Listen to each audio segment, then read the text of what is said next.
كلي repository أنا سميه react lessons أو public كلي مان كودا ده سوق شو وأركض أنت مركا كلي أنت أنا سوق هذا يا حربا إن أنا نالكان كسميه ديتنا حالنا هاي folder كان دم git كده ديتنا الجزء ls هذا ls clear okay ls dash a okay git وانو جراسينا clear marka horaan u galina insha Allah ana clear marka halkan waxaan ku soo dejinayaa npm magaciisi application ka react halkan aan ku sameeynaa marka si loola soo dago wax walba oo react u baahan yahay kulay waxa la isticmaali jiray ama waxa isticmaali kartaa nidaamkan caadiga ah oo inaad npm kadibna library-yada saddexda library oo kala duwana react dom iyo react script iyo react saddexdaas library inaad la soo degtid waa sameyn kartaa oo hadhowtana aad folderada diyaarisid hadaa doontaa dhammaan iyadoo xitaa simple example ayadoo leh uu ku diyaarinayo marka taas markaa rabto inaad sameyso kulli waa taqaanaa say rajeynay create react app kulli meeshan xoogaa waxyaabaha badanaa meelahan ku qabsado kulli arrintaas ka fiiriya marka halkan small letter aan isticmaalaya halkan focus waxaan saari doonaa components marka application yar waxaan sameysanaa components la yiraahdo components okay marka uu soo dejinayaa 3 dependency-ga oo muhiimka noo ahaa ayuu focus ka saari doonaa noo soo dejinayaa waqti yar ay ku qaadanay kulli inuu soo dejiyo xoogaa internetkana iska yaraa roonyaa markaan saan filayo markaan sugaynaa okay waa aragtaan soo maaha waa soo degay adartaan saan filayo marka halkaan hadda fiiriso wuxuuna leeyahay kulli examples yar oo siinayaa iyo instructions yar kulli halkaan hadda fiirisaan application marka development server marka start gareynaysid waxa isticmaal doontaa start marka application build gareynaysid oo production ama internet ka arabto inaad saarto ama deployment waxa doonto waxaad isticmaal doontaa keywordkaas commandkaas react run npm run build hadaad yani testing sameynayso ama testing scriptigaada hadaad rabto inaad run gareyso asagana waxaad isticmaali doontaa react npm test iyo waxyaabaha noocan oo kale marka instructions kana raacina halka hadaad fiiriso clear ls marka waa lii soo dejiyay application-ka aan u baahnaa okay waa kana application-ka waana la soo degay marka asigaan gudaha u galayaa cd component ls waxaa ku jiro dhammaan wixii react ugu baahnaay oo dhan marka halkan waxaan leeyahay marka code ku fur deetana waxaan tegi doonaa page-kan okay waa aragtaan soo ma okay waxaan rabaa marka inaad wax yar niyada ku haysaan ilaahay kuma ismadiiday halkan horta snippets fara badan waxaa jiraan magaciisii react snippet waxay yiraahdaan ama wax xoolaha faraha badan inta badan ku fududeynay marka ana inta badan waxaan isticmaalaa midkan kulli snippetkan wuxuu ku fududeynaa kulli waxyaabo badan oo aad yani mar walba aad qori lahayd in aad yani si fudud u qorto macnaha u ka caawinayo marka function oo kale markaa sameynaysa ama class component oo kaleeto very easy kulli adartan react iyo redux iyo react native saddexdaba uu isku yahay marka kaas yaan recommend gareyn lahaa in qof walba snippetkaas uu ku install gareysto kulli magaciisa extensionska uu leeyahay balkan facebook okay marka halkan marka dad fiiriso halkan horta folder ay yeeleen folderadan waxaan rabaa xoogaa yar inaan folderadan isla faano waxay yihiin kulli maalmihii aan npm ka hadlaynay waan ka hadalnay horta folderkan wuxuu yahay kulli war badan noogama baahna kaas labadan filena waan ka hadalnay waxay yihiin kanna waa dependencies-ka meesha noogu keedsan yihiin kanna muxuu ahaa waa meesha logiska macnaha dependency-ga actualka ah uu haynayo xogtiisa ilaahay kuma ismadiid halkaana waa git ignore kulli GitHub markaan wax gelinayno filekana aadan u isticmaali doono waayo ma rabno dependencies-kan iyo waxyaabaha la midka ah iyo buildiga productionka application-ka dot folder la abuuri doonaa marka folderkaas oo kale wixii ku jiro inuu GitHub-ka naga geliyo marna macnaha marka halkan git ignore la yiraahdaa infi file-na waa arki doonaa oo dot environment macnaha environment variables ka lagu kaydsadaa kulay dib aan ka arki doonaa marka folderadan haddaad fiiriso kulay labadan folderkan waa taqaan saddexdan kaleetana kulay hore u aragtay laakiin labadan folder waa labada folder ee aan shaqada ku qaban doono kan horta waa public means kan page-ka yacni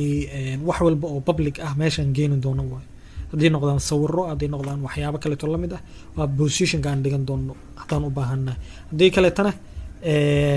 kulley waxaad geysan doontaa meeshan SRC-ga isaga waxaa waaye waxaa ku jiro waa work stationka ama work spaceka macnaha meeshaad ku shaqayn doontid waa okay marka wax walba component haddaad folder unbaad ka hoos samaysan doontaa haddaad doontana banaankiisa waa tegi kartaa laakiinse it's good practice inaad gudihiisa ku samaysid folderadaad u baahan tahay marka kan rootkii waay marka halkan waa workstationka halkaanna waxaa imaan doona wax walba public ah haddaad halkan fiiriso html fileka iyo waxaa ku jiro iyo magaciisii sawirka yarka oo ka muuqanaya meeshan kor macnaha okay sawirkaas wax kale ma ahan sawirka halkan ka muuqanaya mujido kaas halkaas ka muuqdo kan hadartan sawirku ma jiro laakiin default kaas iska geliyeen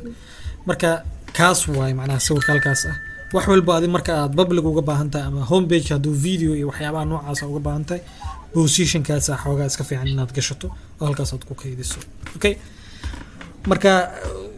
folderaha haddaad doonto ka hoos samayn kartaa oo aad yani waxaada ku manage garayn kartaa ku classification garan kartaa macnaha okay marka inta haddaad fiiriso kulley filekan iska ignore garay waa testingka kulley hadda waa iska diliidaya wax macnaa nooma sameynaya xilligaana joogo intaan kaleetana waa intii aan ku shaqayn lahayn okay kulley kan isagana waa haddaan inta tagno bal hal mar aan rangarayna applicationkan okay clear npm start markaad rabto inaad rangarayso waxaad isticmaali doontaa npm start waayo halka haddaad fiiriso npm dependency scriptiga qaybta ah haddaad fiiriso waxaa ku jiro start maxay qabanaysaa react script ayay rangarayn doontaa macnaha start ay ku samayn doontaa marka halkan waa aragnay kulley haddaad file keliya target garanayso halkaasaad gashan doontaa haddaad tiraahdo npm start means wuxuu rangarayn doonaa filekaas macnaha marka hadda applicationka rangarayable npm start okay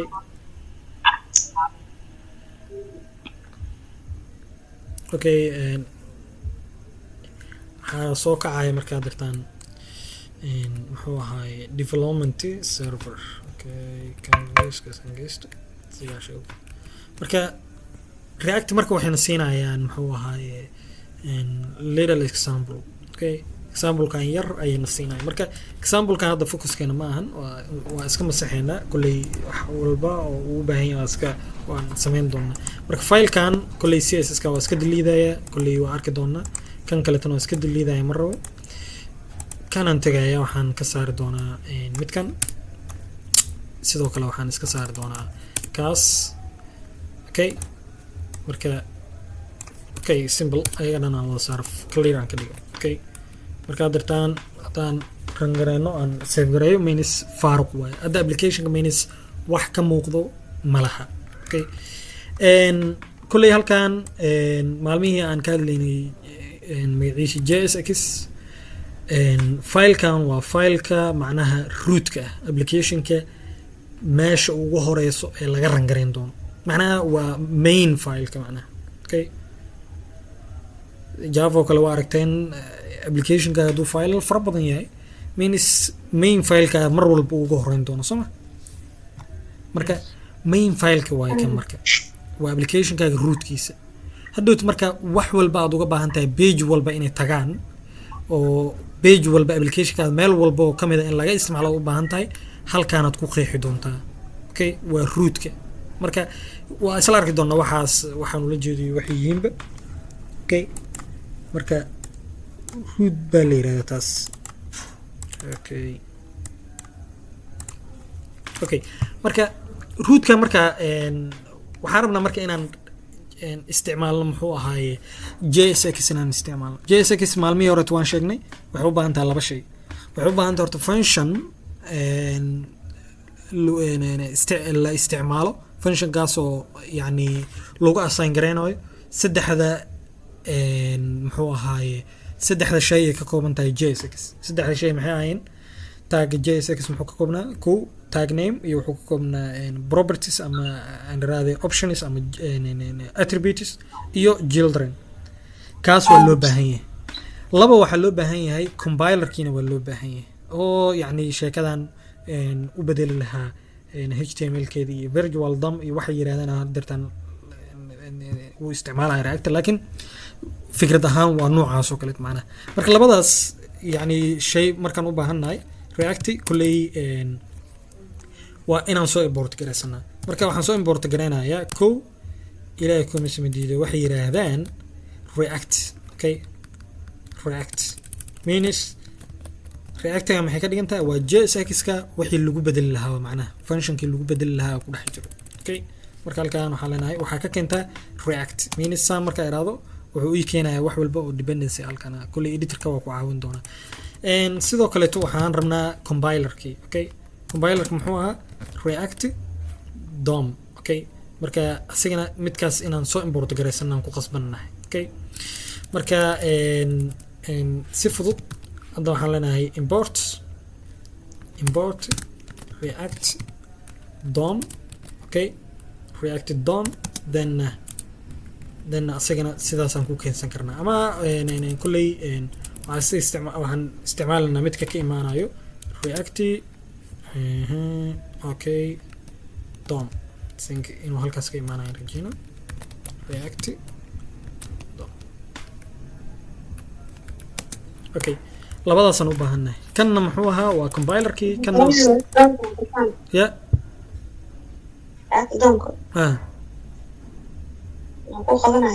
React DOM-ka waa compiler-ka macnaha maalmihii JSX-ka kulley wax xasuustaa rajaynayo hadda halkaan haddaan tago maxaa halkaan si fiican laakiin macnaha soo import gareyna React DOM ya yani React DOM ayuu soo import gareyna weli ma arkin okay Canada tan away kan ka wasaqo ka markaan galnay Canada waxaan sameynay laba shay waxaan soo import gareysanay compiler-ka iyo function-kii wax lagu qaban lahaa means waxay ka dhigan tahay tan React-ga wuxuu ka dhigan yahay function-kii wax lagu bedeli lahaa yaa ku jiro macnaha fikrad ahaan noocaas ka ag dhow yahay kulli shaqooyinka baahsan oo ka yara wanaagsan iyo qaban doona compiler-kana waxay ka dhigan tahay midkan macnaha JSX compiler midkan leeyahay wuxuu ka dhigan yahay midkan macnaha markaan maalmihii hore fikradaas aan marayay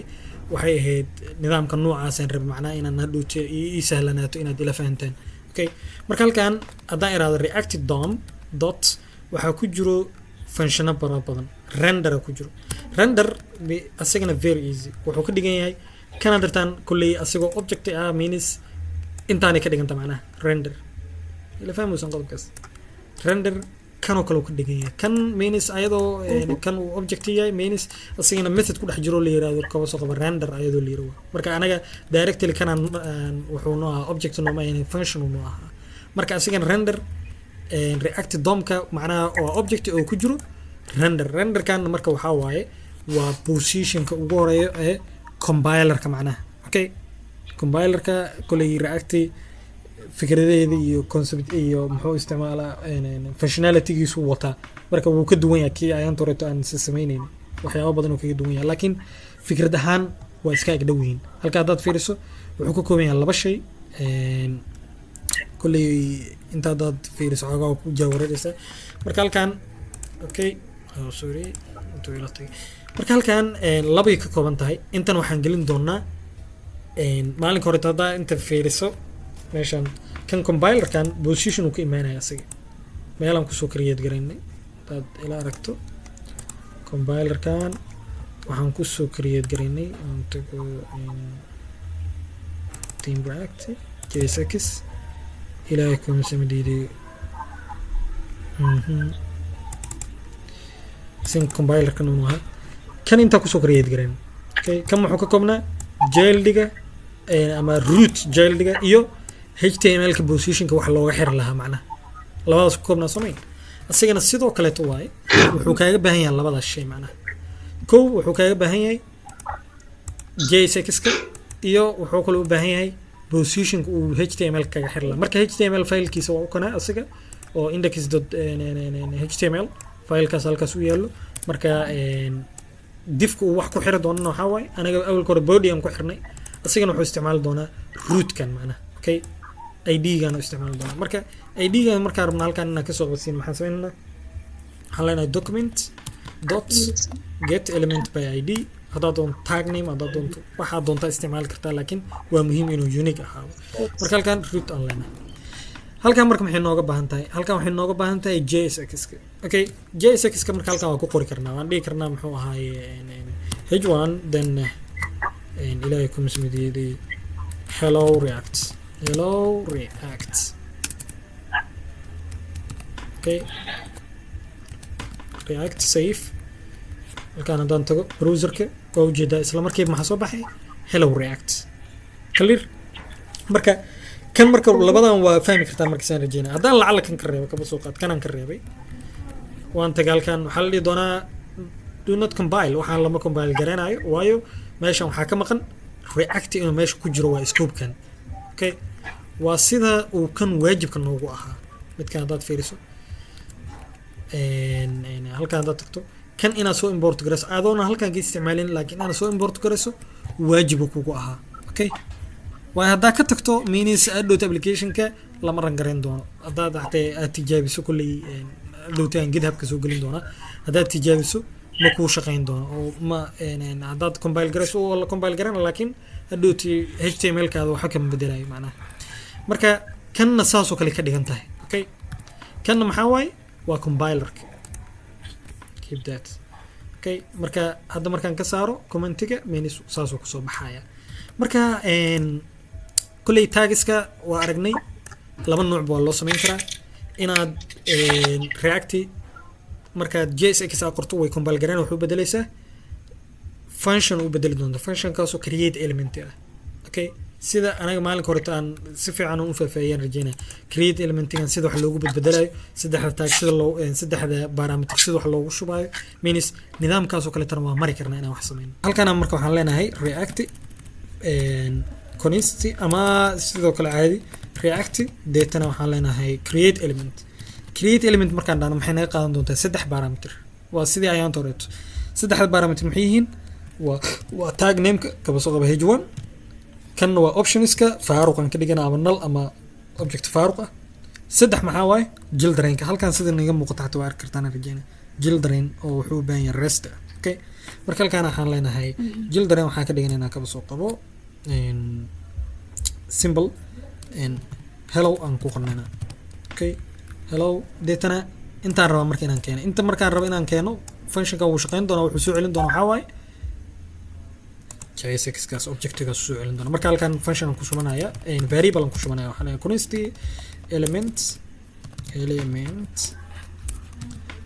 okay then waxaan leenahay halka ku shub deetana variable-kaas wax ku jiro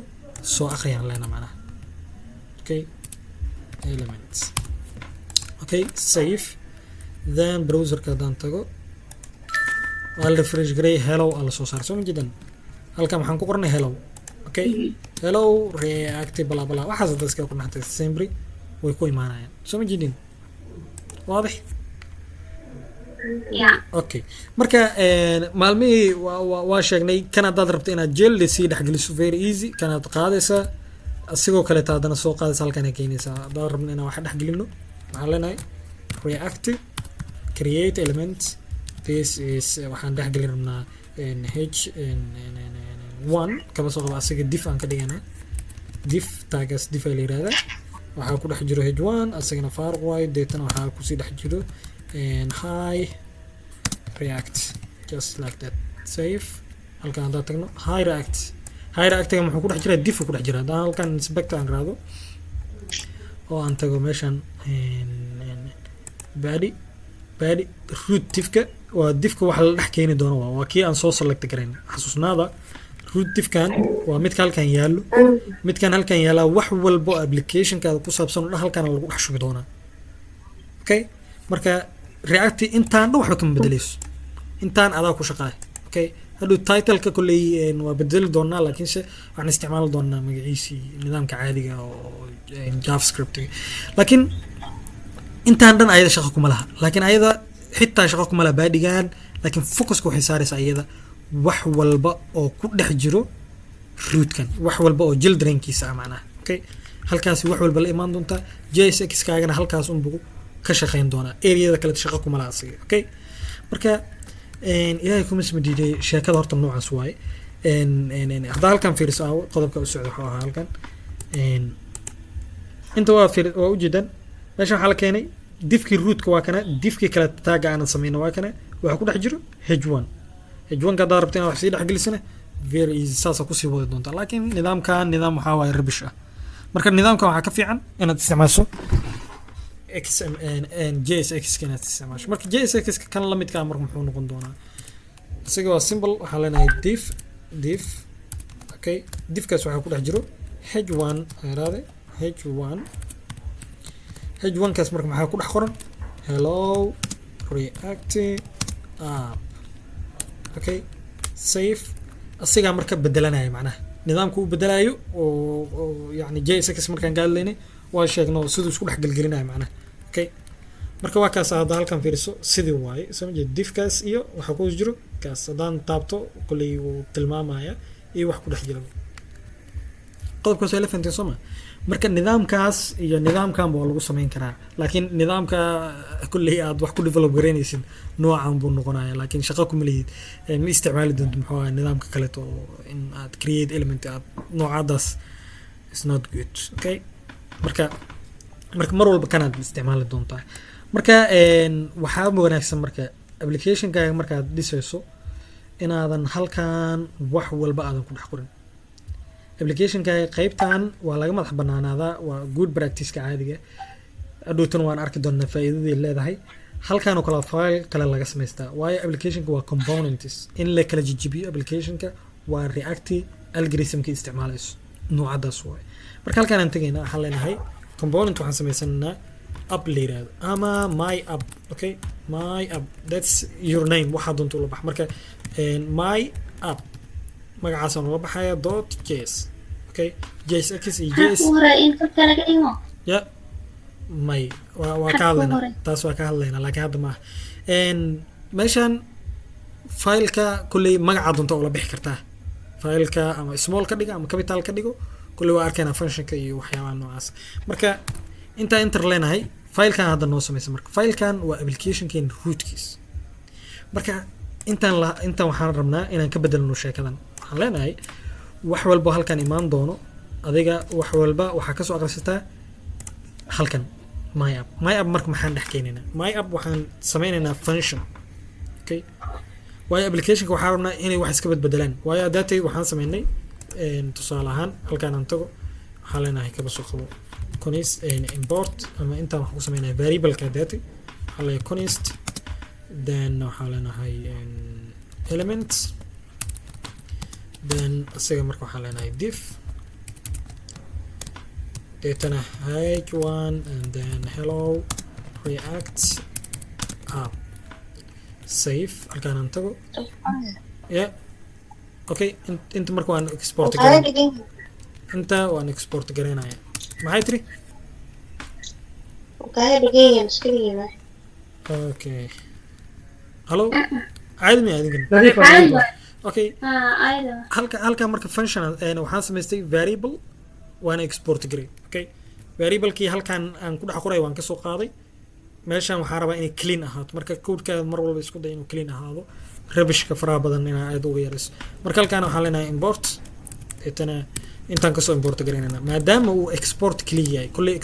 export default labadaas hadda ka horna waan tilmaamay laakiin waan ku celinaya marka halkan import datana waxaan leenahay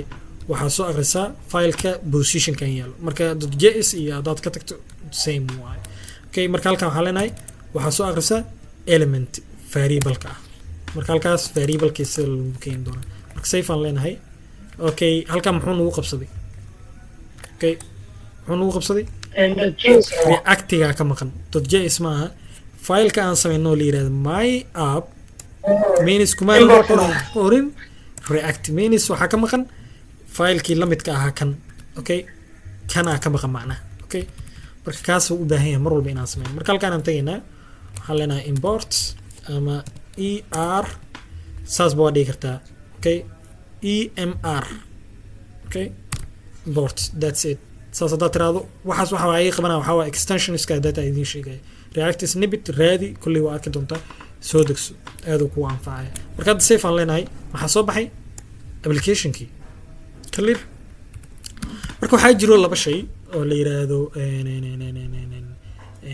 exporting kulli application mar walba component aan gari doonaa application kana in la kala qaybiyo waay means mid walba file gooniya functionality walba file gooniya aan geen doonaa marka failashaas simple waxay rabaan in la isku xiro laakiin waa inaad fahantaa laba shay waxaa jiro mid yiraahdaan magaciisa export iyo export default exportiga iyo export default wax kale maaha haddaad rabto filekan ama codekan inta aad ku qortay ama filekan aad ku dhex qortay haddaad rabto in banaanka laga isticmaalo ama faylal kale oo applicationkaada ka mid inay isticmaalaan haddaad u baahan tahay waxaa loo baahan inay export garayso functionkaas ama variablekaas ama class ama wax kale uu ahaadaba okay marka variablekan hadda waa export garay haddaan lacala hadda ka reebo kaba soo qaad export ma aha means ma shaqaynayo oo halkan lama keeni doono okay xogtiis waayo variablekaas ma ahan variable ilaahay kuma samadiiday export ah ma loogu talagelin in laga isticmaalo outside of that file in lagu run gareeyo outside of that file ma loogu talagelin taasay ka dhigantay hadda halkan fiiriso intaan tagaynaa hadda waxay isleedahay error muxuu imaan waaye means very easy react javascript waa taqaanaa undefined ku shubtaa shayga okay halka haddaan tagno log log then element safe halkaan haddaan tagno maxaa soo galay undefined okay waxba kuma jiraan macnaha wax error kuma qabsanaya laakiin undefined way waadix marka meesha marka wuxuu u baahan yahay haddaad rabto inaad waxaan export garayso means waa inaad tiraahdo export okay export marka iraado markaas maxaa imaanayo waxay ku dhex jira imaanayo variablekaas hadduu function yahayna functionkaas meeshuu tegi doona haddii halkaas laga call garay uu rangareysmi doona macnaha okay halkan kulley wuxuu soo celinayo waa objectigan kulley waa objectigii variablekan haddaan exportiga ka reebo oo aanan export garayn means reacti waxay halkan keeni doontaa undefined kulley reacti ma soo daabacdo halkan okay undefined ma soo daabacdo kulley waa arki doonaa waxaas laakiin haddaad fiiriso halkan waxba kama muuqdaan intan haddaad fiiriso qaybtan hoose browserka halka haddaad fiiriso maxaa soo baxay undefined kulley warningkan macnaha waxaa waaye ilaahay kuma sima diiday waa waxay yiraahdaan wuxuu ii sheegaa macnaha waxyaaba variable aanan isticmaalin inay meesha ku jiraan camal waxaas uu sheegaya marka it's not important okay marka had waxba kama soo muuqanayaan laakiin hadda halkan aan export ku daro means shaygan ama variablekan ama classkan ama functionkan waxaa laga isticmaali karaa outside of this file macnaha kelimada noocaas ka dhiganta export waa kaas marka mujaddid okay qodobka soo haysan soma okay waxaa jiro mid kaleeto kaba soo qaad halkan haddaan tago halkan waxaan ku qasbanahay markii export kaliya uu yahay waxaan ku qasbanahay inaan halkan calibrates aan keeno oo sidaas si cad aan u sheego filekaas functionkaas ama variablekaas inaan si cad ugu soo yeero waan ku qasbanahay waayo waxaan ugu qasbanahay exportigan means filekan kaliya waxaa la export garayn karaa 5 variable oo kala duwan variable 2 variable 1 intana 1 deh waxaa la export garayn karaa variable kaleeto ilaahay kuma sima diiday inta doonto macnaha okay 2 asagana waxaa dhahdaa halkan 2 deh waxaan dhan waa wada export garaysan yihiin marka hadda halkan aan iraado kaba soo qaad export element la hadda iraado means ma garan karo variableka uu sida defaultiga uu aadi doono okay variableka ma kanuu export garaya mase kanuu export garaya mase kanuu export garaya ma garan karo marka saa darteed waxaa qasab ah midka la import garaynayo waa in si caadi ah loo qeexaa oo calibrates la keenaa calibrates inaad geliso okay marka hadda hoostiisa aan tago element 1 waa ku jira element 2 na waa ku jira macnaha okay marka waa kelimadaas maxay shaqeynaysaa markaad export kaliya isticmaashid laakiin export default haddaad isticmaasho waxaan u baahannahay function kan ama file kan markii loo yeeraba function si default ah loo import gareeyo okay halkan aan ku sheegana marka waxa leenahay const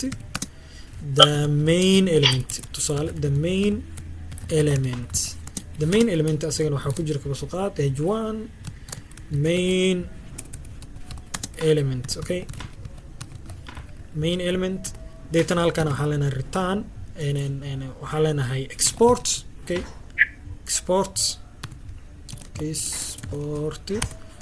default si default ah kana loo export gareynaya okay by default application keena waxa rabnaa inuu kaas export gareeyo marka hadda halkan save yiraahdo oo halkan aan tago macnaheedu markaan wuxuu soo import gareyn doonaa midkaas oo ah midka default ah marka kaas shardi ma magaca kulli waa arkayna save aan yiraahdo halkan waxa ku qoran main element okay main element macnaheedu waxa ka dhigan tahay kan nadartan the main element oo ahaa laakiin halkan element ahaan ugu yeerana means default way default haduu yahayna magaca doonta halkan oo la bixi kartaa kii aad caashaqada macnaha halkan waxa dhigi kartaa mainka okay mainka af Soomaali iska qoro then halkan aad leeyahay doonta mainka that's it iyada un bay noqonaysaa simply marka kaas magaca default markuu raacsan yahay means magaca la magaci doono ayaa lagu import gareyn doonaa sidoo kale uma baahna calibrate in la geliyo qodobkaas meelaysan markii la import gareynayo uma baahna in calibrate la geliyo midka ah default laakiin kan aan default ahayn oo export kaliya ah muxuu ku qasban yahay inuu isticmaalo in calibrate la geliyo labadaas qodob xoogaa inaad kala fahanteen rajeynaya ilaahay kuma ismadiido qodob kale aan rabaa inaad ila sii fahantaan asigana qodob kale waxa waaye kama soo qaad kan hadda waxaan sameeyay kuwan hadda waxaan sameeyay exporting waan raaciyay variable laakiin kan maan raacin oo new line new statement ya ka dhiga Soomaa okay marka default variable hadii meesha uu yaalo means default lama raacin karo okay that's error hadda halkan tagto daas astraado constant uu leeyahay macna wuxuu ku leeyahay meeshan constant ka saar constant saada ka saarto okay that's it marka hadda waxa ku qabsanayo that's the error okay variable ka sheekada soo lagu qabsan doona xal u dhigi doona this undefined means default macnaha waxa ka dhigan tahay midkii loo yeerayo oo la export gareynayo marka kan la export gareynayo meeshan reassignment-giisa macna lagu ma sameeynayo marka kan kora laga fiirin doona xal dhigi doona meeshan variable ma jira oo la yiraahdo ama function ama class ma jira la yiraahdo magacaas marka that's why loogu qasbay in aad nidaamkaas marto oo aad yani kan aad hoos geyso mar walba okay marka default kana ka dhigayso macnaha clear saddexdaas qodob ina kala fahantaan marka intaas waa important macnaha marka waxaana iska tiro kulay anigu bataan marabo taana iska masaxaya okay dan halkan waxaan dhigi doonaa maadaama uu yahay ki export kaliya maadaama uu yahay waxaan isticmaalayaa calibrates okay marka halkan aan tagayaa waxaan keenayaa that variable save and then save it okay marka hadda halkan waxaa la keenay hello react means variable kaas wax ku dhex qornaa marka anaga marka waxaan rabnaa application kan inuu shaqooyin qabto hadda xogteen waxaan ku keenay variable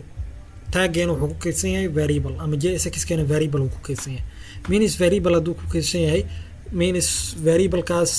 shaqooyin fara badan ma qaban doono means storage le way variable waa aragteen waxa loo isticmaalaa data storage waa soma marka sheega inuu shaqo qabta rabnaa okay tagan wiligiis inuu saan iska marno sadarteed waxaan isticmaali doonaa waxay yiraahdaan function marka functionka markay timaado waxaan leenahay halkan kulli arrow function ama function caadi ah labadaba waa isticmaal kartaa marka dartan function waxaan isticmaalayaa caadi ah marka export default then waxaan leeyahay function means function markuu yahay export defaultiga waa la israacsiin karaa taasay ka dhigan tahay oo si toos ah functionkaas uu export gareynaya marka halkan waxaan leenahay app kaba soo qabo ama my app data halkan aan tagayna waxaan leenahay practice furayna kulli functionka caadiga javascript waa taqaana laakiin waa export gareey sababta uu export gareynaa maxay tahay waxaan rabaa in outside ka laga isticmaalo sadarteed maadaama function uu yahay una default export uu yahay uma baahni calibrations sadarteed maxaan isticmaalayaa kaas okay marka halkaan aan tagaynaa inta markaan tagno waxaan leenahay taagaan furanaynaa waxaan leenahay functionka magaciisa deetana taagaan ku xiranaa okay self closing tag macnaa meeno okay marka waa arkaynaa kulley waxaas halkaan aan tagno okay inta markaan tagno functionkan wuxuu celin doonaa leenahay symbol fragment faaruq ah okay faaruqan waa jirkaa kulley saan rajaynayo halkaan aan tago save deetana halkaan aan tagaynaa minis kulley hadartan unexpected uu leeyahay kulley fragmentigan anigu waa ii shaqeeyaa kulley markaan isticmaalayo next.js iyo barnaamijyadaas laakiin very easy halkaan waxaan dhihi karnaa div caadi okay ma kuu shaqeeya adiga kulley ma aqaan farshanada inay uga duwan yihiin marka halkaan div caadi aan isticmaalanaa haddeertaan functionkii marka muxuu soo celinayaa functionkan muxuu soo celinayaa divkan uu soo celinaya halkaan haddaan tagno kaba soo qabo halkaan aan tagno inspect divkan markaan tagno meesha divka rootka ahaa divka rootka waxaa ku jiro waxuu functionkaas soo celiyay soo ma jeedaan functionkaas wuxuu soo celiyay ayaa halkaas ku jiro marka functionka marka shardi ma aha mar walba inaad nuucaan leh inaad isticmaasho halkaan waxaa dhihi kartaa kaba soo qaad calling toos aad u yeeri kartaa save haddaan dhahno maxaa soo baxayo symbol halkaan tag body div same way okay laakiin tan callingkan kolley wuxuu ku xun yahay iyo waxyaabahaas waa dibaan kaga hadli doona marka halkaan marka waxaan leenahay my app marka nidaamkan inaad koolgaraysid ayaa fiican maadaama halkaan dhan wada JSX ay tahay JSX maadaama ay tahay JSX ahaan uu isticmaal ugu yar magacaas okay hadhowd marka maxaa kuu sahlananaya probes iyo waxyaabaha aan arki doono inaan halkaan uga baasgarayso ayaa kuu sahlanaan doonto marka meesha marka ka hadirtaan waa function anagaa samaysanay okay tag means aan anaga samaysano waay taggan marka shuruuduu leeyahay marka taggan waa inuusan ahaanin small letter okay markii loo yeerayo waa inuusan ahaanin small letter hadda kaba soo qabo small letter macnaha waxa uu jeedaa first letter macnaha ereyga ugu horeeyo xarafka ugu horeeyo waa inuu capital letter ahaado halkan kaba soo qabo my app andri my app deetan halkaan aan tagnay waxaan dhahnay my app save halkaan tag waxaa ujeedaa halkaan muxuu leeyahay error soo saaraya error soo majid error soo saaray bal halkaan haddaan tagno muxuu soo saaray meesha maxaa la keenay my app oo caadigiisa loo keenay means lama rangaraynin oo gudihiisa wuxuu ku jiray lama keenin oo JSX-kii magaciisa reactigii barnaamijyadii oo wax bedelayeen means kama dhex shaqaynin si toos ah waxaa loo keenay asiga taag ahaana loo keenay taagana maba jiraba sida caadiga taag jiro oo ku jiro meesha ma bahan HTML-ka waa naqaanaa waa predefined tags XML-kana muxuu ahaa tags oo aad adiga sameynaysid marka haddaad tiraahdo small letter haddaa ka dhigto waxaa yani ma aqbalaya macnaha oo waxaa loo baahan yahay inaad uppercase ka dhigto small letter waxaa ah kuwa HTML-ka marka saa darteed adiga haddaad mid aad samayso custom ah adiga waxaa ku qasbantahay inaad uppercase ka dhigto marka halkan my app intana waxaan leenahay my app save then it's good hadartaan wax error ah halkaan ma soo saarin halkaan haddaad fiiriso diffkeenii si toosa loo keeno oo my app lama keenin diffkiyaa la keeno oo dhexdiisa wax ku jiro uu soo celinaya okay waxuu soo celinaya muxuu ah diffkaanu soo celinaya diffkiinu keeno okay marka qodobkaas waa marka maadaama waxaan arabna inaan functionality fara badan uu qabto shaqooyin uu qabto maadaama arabna waa inaan function isticmaalnaa class component wuu jiraa class component react barnaamijkan markii la bilaabay react wuxuu ku bilowday class component laba nooca wax loo sameeyaa class component iyo functional component ama hooks marka farshanadii hore oo react class component kaliya ahayd diba waxa looga soo daray hooks waxay yiraahdaan ama functional programming ama functional component oo la qorto waa object oriented programming macnaha laakiin hadartan waxay noqotay nidaamkan kale oo ah magaciisa functional programming ama functional component marka anaga focus waxaan saarnaa functional component asigana la isticmaalaa ma la isticmaalo class component okay class component waa yara dhib badan yahay waqti fara badan oo ka qaadanaya codingkiisana waa aad u badan yahay hadda kan intaan ku sameynay laakiin class component hadda markaan sameynayno waxaan leenahay class ama kaba soo qaad halkan class aan leenahay deetana waxaan u bixinaynaa the app kaba soo qaad the app saasaan ri kadibna extends then waxaan leenahay wuxuu dhaxli doonaa componentigan la yiraahdo component okay component extends component deetana halkan la furaya kadibna componentigan function ku jiro oo la soo dhaxlay ayaan waxaan ku sameynaynaa magaciisi overriding macnaha overriding overloading waxa waa kulli object oriented waa taqaanin halkan marka tagaynaa waxaan furaynaa brackets then wuxuu soo celinayaa leenahay return then markaas kadib wuxuu soo celin doonaa h1 high class component that's it marka asiga intaanu ka qaatay macnaha soo ma jeed kana muxuu ka qaatay waa wax aad u fahmi karto adaan xataa aadan aad u fahansanin magaciisi object oriented principle ka ama design ka sadaadan aad u fahansanin kan aad kugu sahlan yahay laakiin kan adaad kulli object oriented fahansantahay is good oo ku fududiyaa laakiin se code fara badan ka qaadanaya macnaha marka kana hadda export gareynaya waxaan leenahay export then the app okay the app ayaan rabaa inaan export gareeyo marka maadaama uu glass yahay hadda halkan fiiriso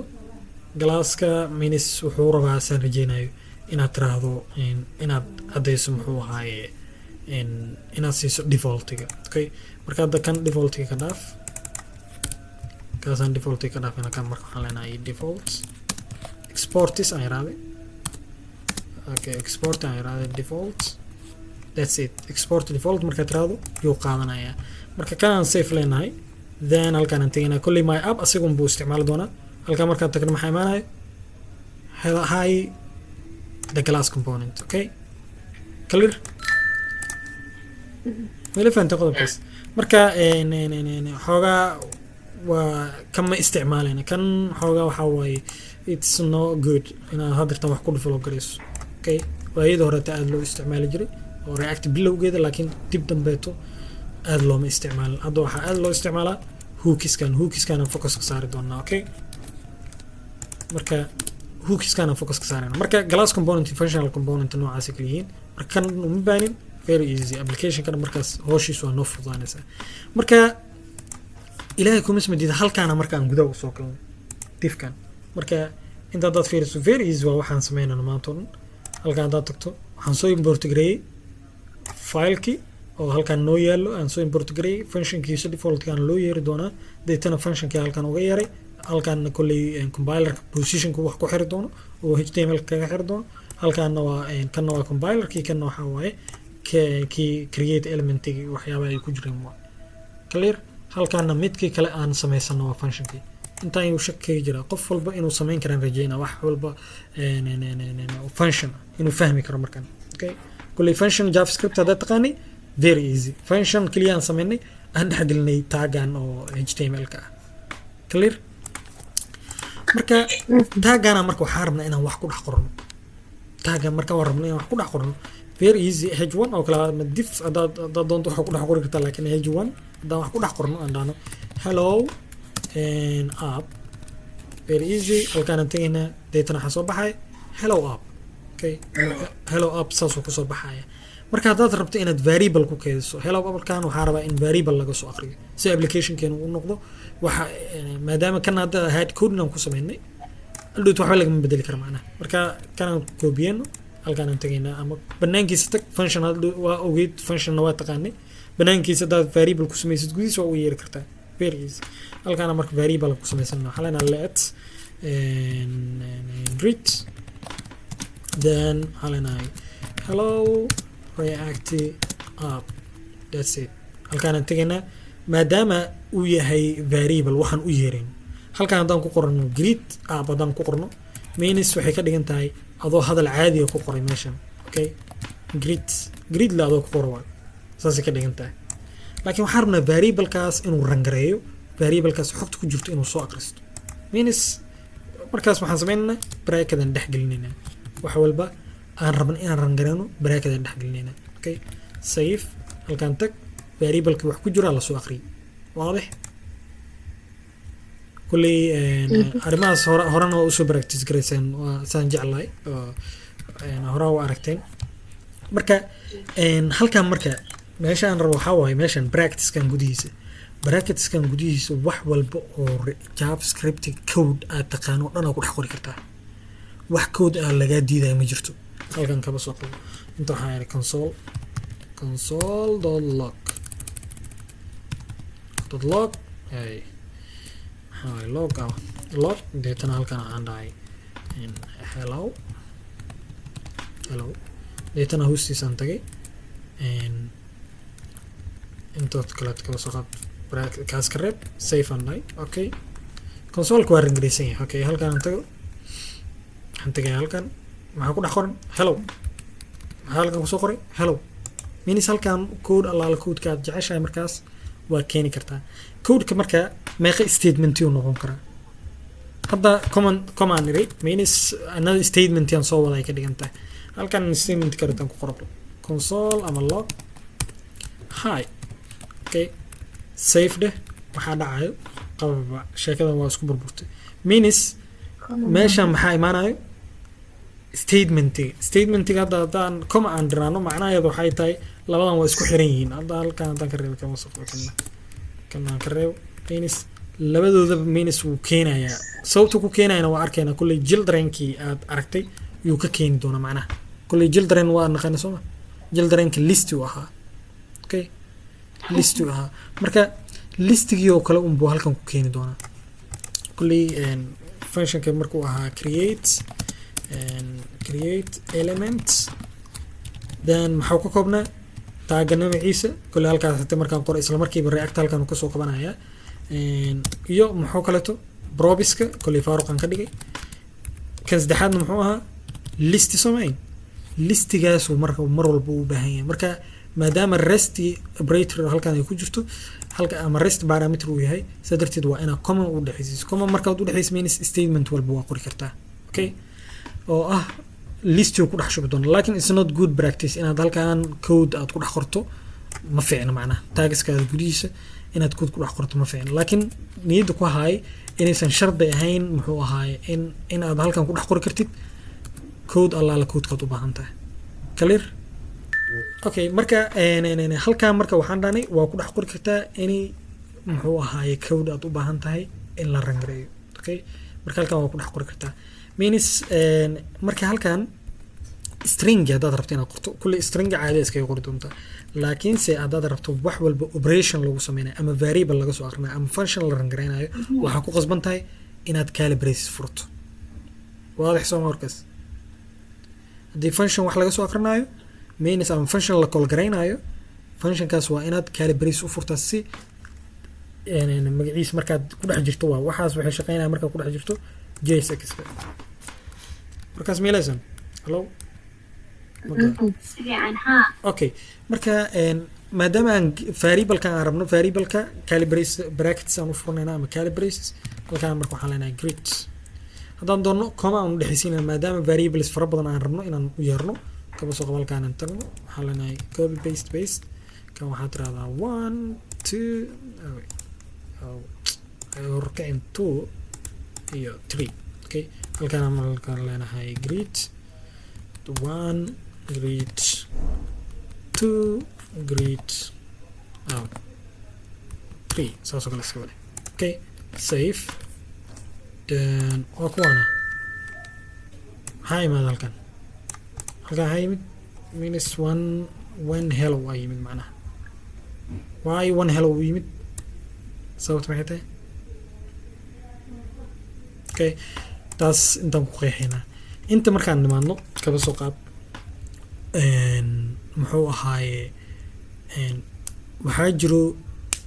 operatorska waxaan aragnay laba operator oo ah operator la yiraahdo rest operator horta waa xasuusanaa rajeyna halkan kaba soo qaad function aan ku sameeyey waxaan idhi functionka waxaa idhi hello deetana hellogan waxaan dhex keennay halkaan oo kaleeto inta marka waxaan dhaanay inta parameterkiisa waxaan ka dhignay sorry arrow function la qabsadara lahaada marka inta waxaan leenahay kaba soo qabo dot ama waxa un iska badhay variable kaas lagu shubo marka halkaan array way okay halkaan markaan dhaano log s dhaano wuxuu soo daabacaya intaan waxaan yiri kaba soo qabo hello data halkaan aan dhex keenay kaba soo qabo waxaan dhex geliyay 1 2 iyo barakadan furay deetana waxaan dhex geliyay 3 5 tirooyin noocaas iska dhex geliyay sorry tirooyin noocaas iska dhex geliyay okay save and read kaba soo qabo halkaan markaan ku rangarin maxaa imaanaya halkaan waxaa imaanayo array oo ku dhex jira array kale maana soo jeedo array ku dhex jira array kale okay marka arrayyadan way isku dhex jiraan oo means kan array gooni ah waaye oo hal parameter ama hal variable hal yani data oo kamid ah listiga halkaan imaan doono kan listigu ku tashanaa means wax walba halkaan la keeno oo common loo dhaxaysiyo dhan wuxuu ku tashanayaa inay yihiin element ama array element inay yihiin marka kan waa element kan waa element laakiin intaan waa isku xiranta soo ma ayagana one element uu qaadanaya marka reactor ayadana nidaamka noocaas oo kale u maruusaa sheekadan okay one element ku qaadanayso marka it's not matter inaad yani waqti badan ku bixiso waxaas laakiin kulli xasuusnow inaad fahanto muxuu ahaay in halkaan aad keeni karto waxa aad rabto inaad rangareyso muxuu ahaay inaad halkaan keeni karto code walba aad u baahan tahay inaad rangareyso waadix marka inta marka variable hadaad rabto in wax laga soo aqriyo waxaad u fur doontaa calibrations kadibna variable halkaas dhex keeni doontaa sidoo kale wax walba operation aad uga baahan tahay inaad qabtana